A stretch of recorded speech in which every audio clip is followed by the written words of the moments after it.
Good morning, my dear friends. Today, now I am discussing the aim of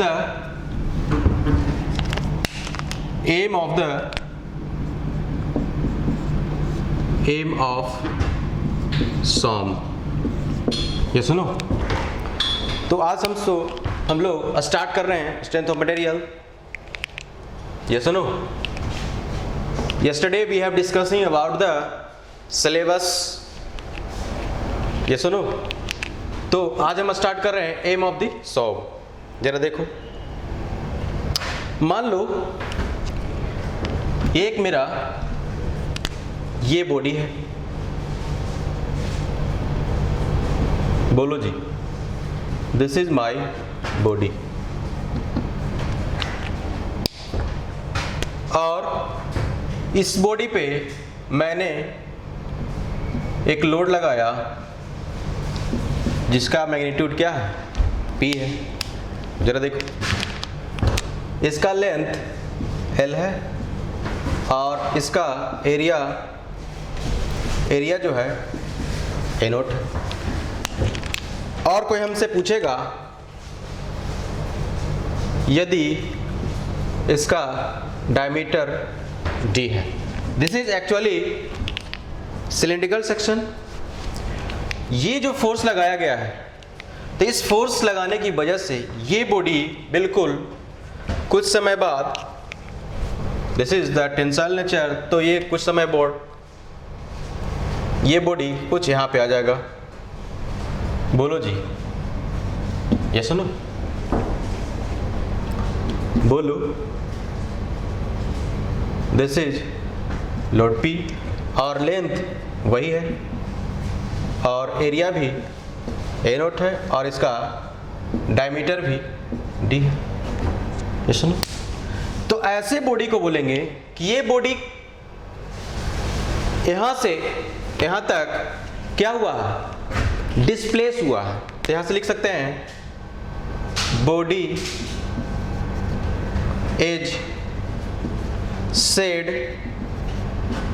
to be displaced. ये सुनो, by the action of this load. ये सुनो, ये मेरा case number 1 था. सबसे पहले मैंने एक बॉडी लिया, बिल्कुल सिलेंड्रिकल सेक्शन का बॉडी है. This is the D diameter, this is the length L and this is the original area A0. इस बॉडी पे मैंने एक टेंसाइल फोर्स लगाया हूं. उस फोर्स की वजह से ये बॉडी क्या हुआ, डिस्प्लेस हुआ है. जरा केस नंबर 2 देखो, case number 2.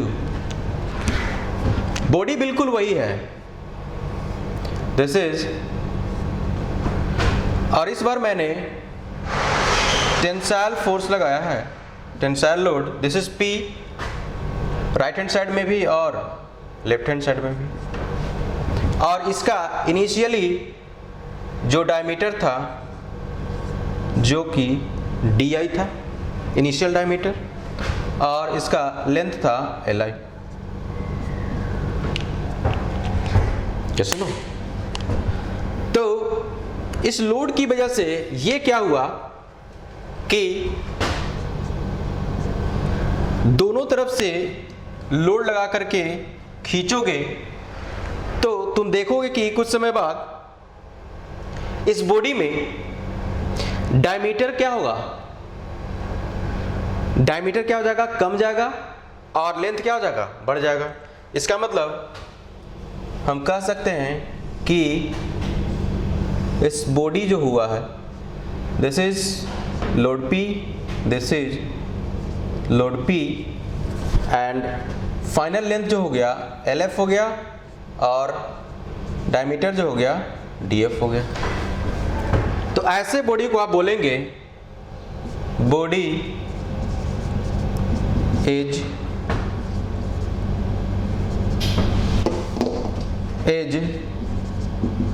said to be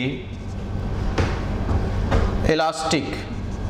क्या से, इलास्टिक बॉडी. बोलो जी, ये सुनो। तो बेसिकली आपको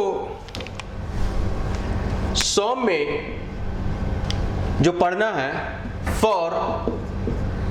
फॉर इलास्टिक बॉडी के लिए, है कि नहीं, कि किसी बॉडी पे हम फोर्स लगाते हैं तो उसके अंदर होने वाले हलचल के बारे में हमके जानना होगा। ये सुनो, this is the elastic body. ये मेरा केस नंबर 2 था। जरा देखो केस नंबर 3 में, देखो केस नंबर 1 को क्या कर रहा हूं, मैं मिटा रहा हूं, ठीक है। दिस इज, देखो जब आप इसे मिटाओगे, देखो केस नंबर इसे मैं 3 बोल रहा हूं, दिस इज द 3। ये सुनो, और इस बार जो हमने क्या किया है कि लोड जो है केस नंबर 3, लोड जो है इधर टेंसाइल जो है 2P लगाया हूं, इधर जो लेफ्ट हैंड साइड में P लगाया हूं। इसका मतलब क्या हुआ, इस केस में बॉडी का जो मूवमेंट होगा, चूंकि ये मैग्नीट्यूड ज्यादा है तो ये बॉडी इस फोर्स की वजह से आगे आना चाहेगा, और साथ ही साथ इस लोड की वजह से इसमें डिफॉर्मेशन भी कुछ होगा। ये सुनो, बोलो जी। तो मान लो कि ये बॉडी यहां पे पहुंचा, और ये दिस इज 2P और ये दिस इज P, और डायमीटर जो इसका हुआ दिस इज DF, और लेंथ जो हुआ LF। आई थिंक आप समझ गए हो। तो ऐसे बॉडी को बोलते हैं body is said to be displace भी हुआ है और डिफॉर्म भी हुआ है। ये सुनो, डिस्प्लेस एंड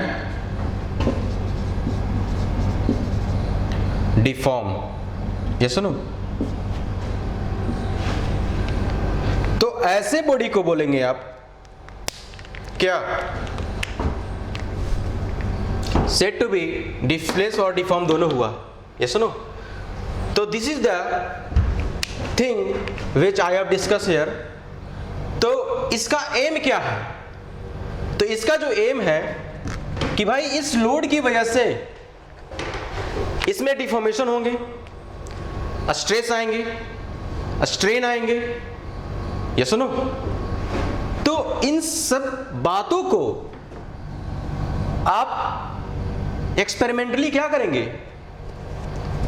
एनालाइज करेंगे और सॉम की इक्वेशन को डिराइव करने का कोशिश करेंगे। ये सुनो, तो this is the aim of this topic. जरा इसे मैं मिटा रहा हूं, देखो।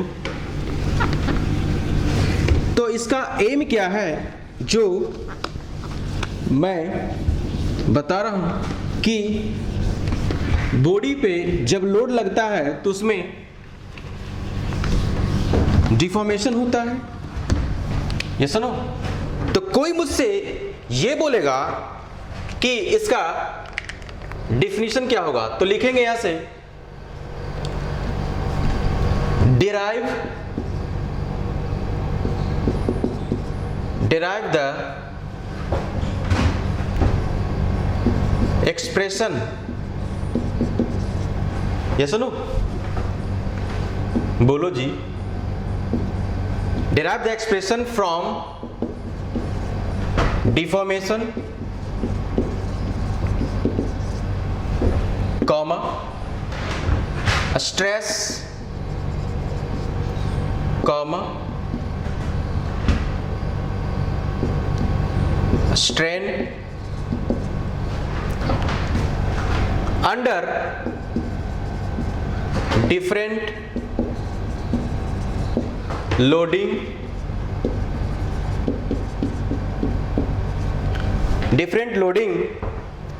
condition। ये सुनो, डिफरेंट लोडिंग कंडीशन बाय, कैसे, एक्सपेरिमेंटली।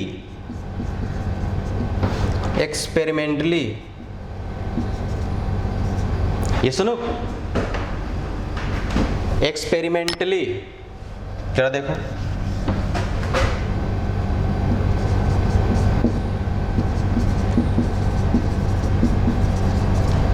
ये सुनो, बाय एक्सपेरिमेंटली, ये सुनो,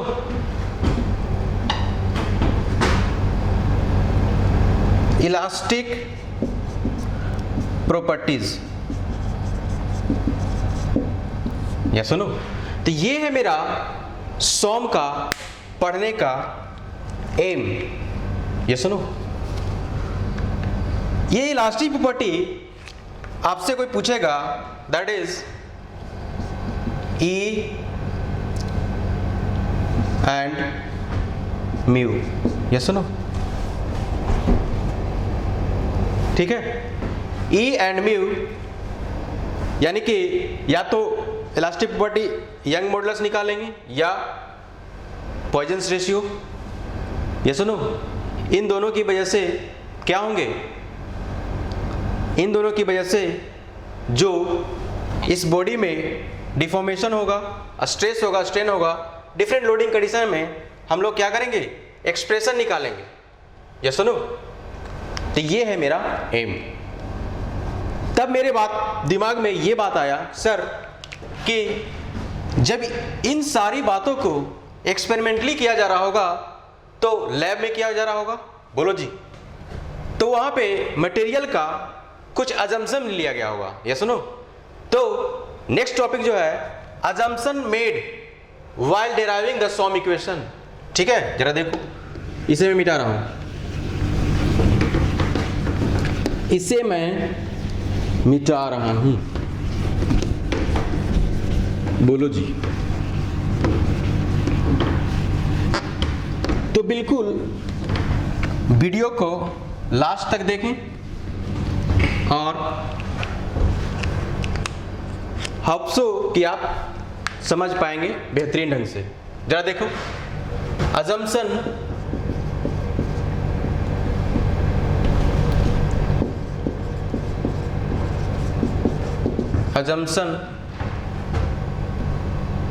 ऑफ सॉम है कि नहीं,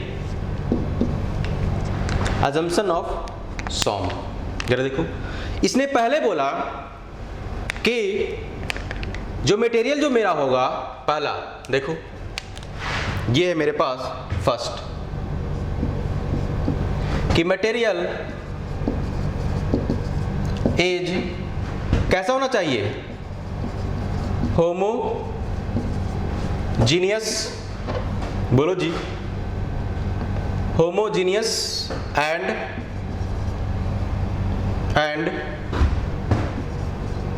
आइसोट्रोपिक। मटेरियल कैसा होना चाहिए, material is homogeneous and isotropic, ये सुनो। दूसरा इसने अजम्पशन लिया कि मटेरियल इज प्रिज्मेटिक, ये सुनो। प्रिज्मेटिक का मतलब हुआ कि cross section of the bar is constant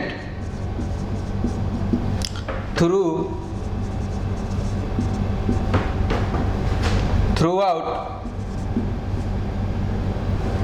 the length,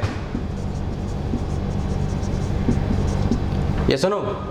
इसका मतलब जैसे मेरे पास देखो ये मटेरियल है, ये मेरे पास बार है, ये है इसका cross section, this is the actually 3D view. तो बोल रहा है कि मटेरियल जो तुम लोगे, जो बार तुम लोगे, वो ये क्रॉस सेक्शन जो होगा इस लेंथ के लॉन्ग सारे क्रॉस सेक्शन क्या होना चाहिए, सेम होना चाहिए, कहीं भी स्टेप नहीं होना चाहिए, बोलो जी। तो इसका मतलब यह है कि मटेरियल इज प्रिज्मेटिक, ठीक है। उसके बाद तीसरा इसने जो लिया वो लिया, देखो तीसरा जो लिया इसने कि मटेरियल जो होगा मेरा इज अंडर अ स्टैटिक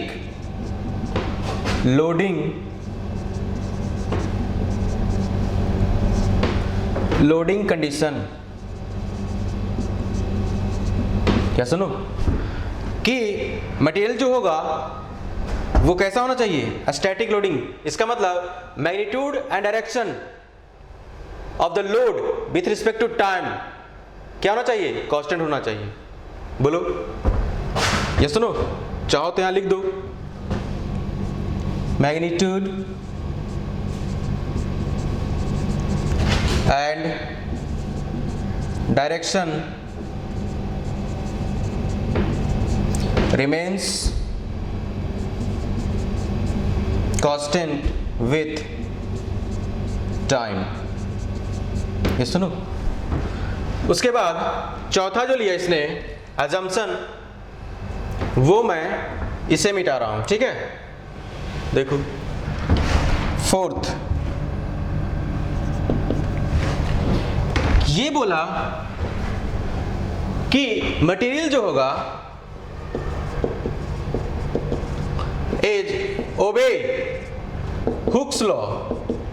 ये सुनो, हुक्स लॉ कि मटेरियल जो होगा मेरा हुक्स लॉ को क्या करेगा, फॉलो करेगा। इसका मतलब इस वर्ड का जो मतलब होता है वो होता है कि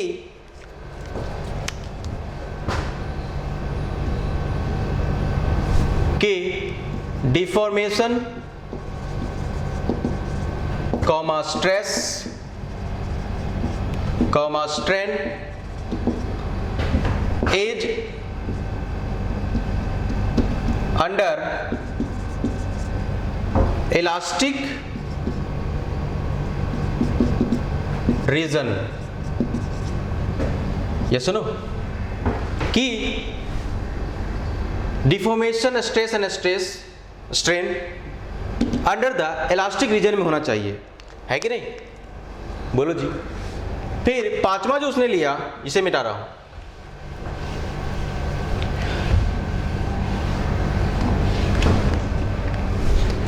पांचवा जो लिया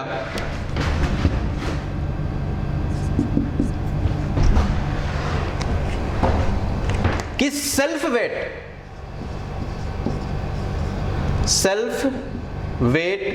ऑफ द मेंबर जिस पे हम लोग वर्क कर रहे हैं, है कि नहीं, बॉडी इज नेग्लेक्टेड। ये सुनो, जिस बॉडी पे हम लोग वर्क कर रहे हैं, एक्सपेरिमेंट कर रहे हैं, उसका जो खुद का वेट है वो क्या करें, नेग्लेक्ट कर दें। ये सुनो, और लास्ट बट नॉट लिस्ट, ये देखो 2 नंबर मैं मिटा रहा हूं, ठीक है। 2 नंबर उसने बोला कि जो मेरा मेंबर होगा वो स्टैटिक इक्विलिब्रियम में होगा। ये सुनो, बोलो जी। 6 नंबर, जो मेरा मेंबर होगा is in under static equilibrium condition. ये सुनो, इसका मतलब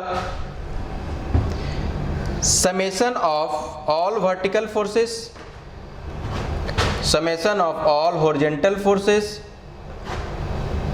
summation of all z direction का फोर्सेस।